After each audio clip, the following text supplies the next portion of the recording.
तारीखी मालूमात पढ़ने के लिए हमारे चैनल को सब्सक्राइब कीजिए, वीडियो को लाइक कीजिए और शेयर कीजिए। आज मैं तमाम सबूत आप लोगों के सामने लाया हूँ। गुज़िश्ता रोज़ एक कमर्शियल जाकिर ने इस्लामाबाद में सैयदना सिद्दीक़ अकबर रज़ी अल्लाह तआला अन्हु की शान में गुस्ताखी की। पाकिस्तान एक न्यूक्लियर स्टेट है और ये वाहिद इस्लामी रियासत है जो इस्लाम के नाम पे बनी और मुसलमानों की वाहिद एटॉमिक पावर रखने वाली ये रियासत है जिस पे इज़राइल, अमेरिका, इंडिया और तमाम anti Pakistan, anti Islamic element जो दुनिया में काम कर रहे हैं उनकी हतल वसा कोशिश है कि पाकिस्तान को डिस्टेबलाइज किया जाए, पाकिस्तान को लसानियत की बुनियाद पे तकसीम किया जाए, पाकिस्तान को सूबाइयत की बुनियाद पे तकसीम किया जाए और पाकिस्तान को फ़िरका वाराना फसादात की भेंट चढ़ा दिया जाए।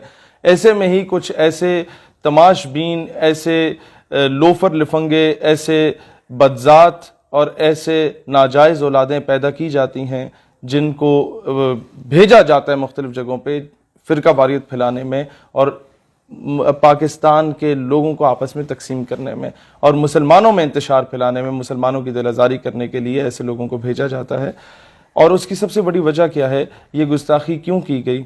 क्योंकि इससे पहले कानून अमल में नहीं आया। इससे पहले कई केसेस रिपोर्ट किए गए, FIA के साइबर क्राइम विंग में पाकिस्तान टेलीकॉम अथॉरिटी को साथ भेजा गया, लिंक्स उनके ब्लॉक हो जाते हैं, वो लोग पकड़े नहीं जाते, उनको पकड़ने से पहले उन तक रिपोर्ट पहुंच जाती है कि जनाब आपके खिलाफ कार्रवाई हो सकती है, अपने अकाउंट ब्लॉक करो।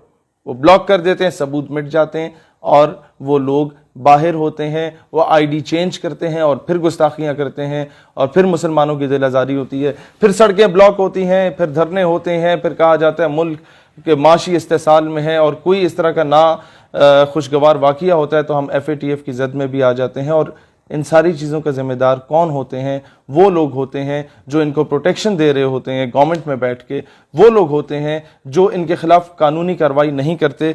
सबसे पहला केस आपके सामने लाता हूँ जो गुस्ताख़ रसूल का, गुस्ताख़ सहाबा का और गुस्ताख़ अहले बैत के तमाम केसेस मैंने इकट्ठे किए पिछले 2 साल के, सिर्फ मैं आपको डाटा दिखा रहा हूँ और वो भी कुछ जो मुझ तक पहुँचे। 1 मार्च 2019 का ये केस है और ये अभी तक इस पे कोई कार्रवाई नहीं की गई, इस बंदे को नहीं पकड़ा गया। दूसरी जो दरख्वास्त जमा कराई गई थी वो 2 जनवरी 2019 का केस है। 7-8 यूट्यूब के लिंक्स यहाँ पर दिए गए थे। वो बंदा जो था वो अभी तक बाहर है, उसके खिलाफ कोई, मैं नाम इसलिए नहीं ले रहा क्योंकि ये लोग जिनके नाम लिए जाएंगे वीडियो में ये फिर बाहर अजालम के लिए अप्लाई करके बाहर दफा हो जाते हैं और अमरीका और तमाम मुल्क दुश्मन अनासिर इनको पाल पोस के बड़ा करते हैं, जिस तरह कादियानियों के साथ हुआ, इसी तरीके के दीगर कुफार के साथ भी किया जाता है। अच्छा, फिर तीसरी दरख्वास्त जमा कराई गई 3 जनवरी को दोबारा आई और उसमें ये मजीद यूट्यूब के लिंक्स दिखाए गए और वो साइन भी हो गया, सेक्शन ऑफिसर तक पहुंच भी गया, लेकिन कानूनी कार्रवाई नहीं की गई। फिर जनाब अगला केस आपके पास आता है 21 मई 2020 का, जिसमें रसूलुल्लाह अलैहिस्सलाम की शान मुबारका के ख़िलाफ़ और सहाबा कराम के ख़िलाफ़ शदीद गलत किस्म के अल्फाज इस्तेमाल किए जाते हैं। ये केस तब का है और इस पर भी कोई कानूनी कार्रवाई अभी तक नहीं की गई।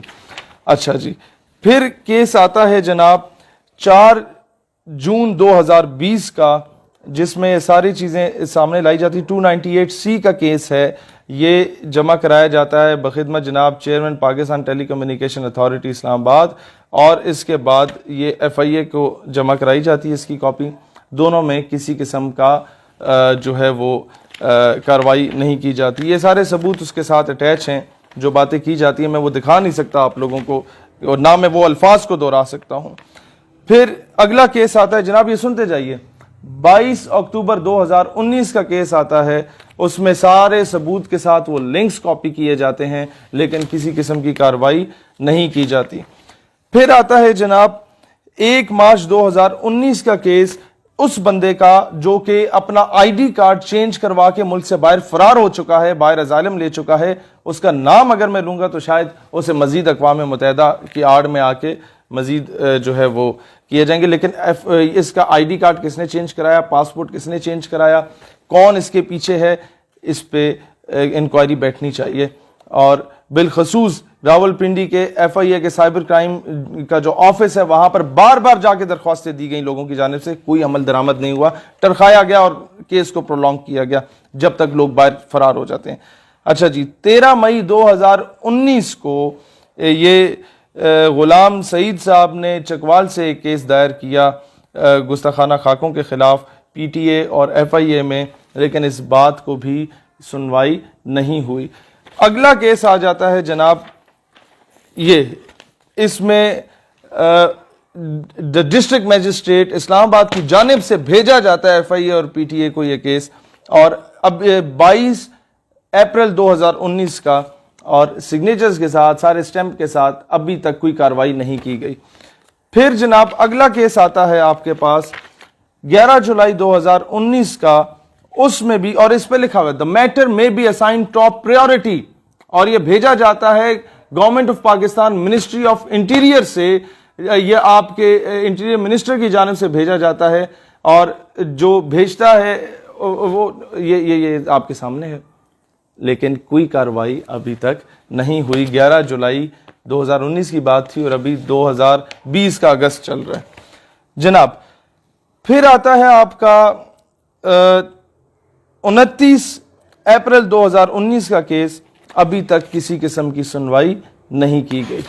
फिर जनाब आपके पास आता है ब्लास्फेमस कंटेंट का केस, पीटीए की जानिब से भेजा जाता है, रेफर किया जाता है मिनिस्ट्री ऑफ इंटीरियर को, और मैं अभी उन लोगों के नाम नहीं लेता, उनमें से क्या पता कोई बेगुनाह भी हों जिन ऑफिसर्स के पास गया, लेकिन जनाब जब 1.5 साल हो गया है ना, तो फिर मुझे मजबूर ना करें, अगली बार मैं नाम लेने पे भी मजबूर हूँगा।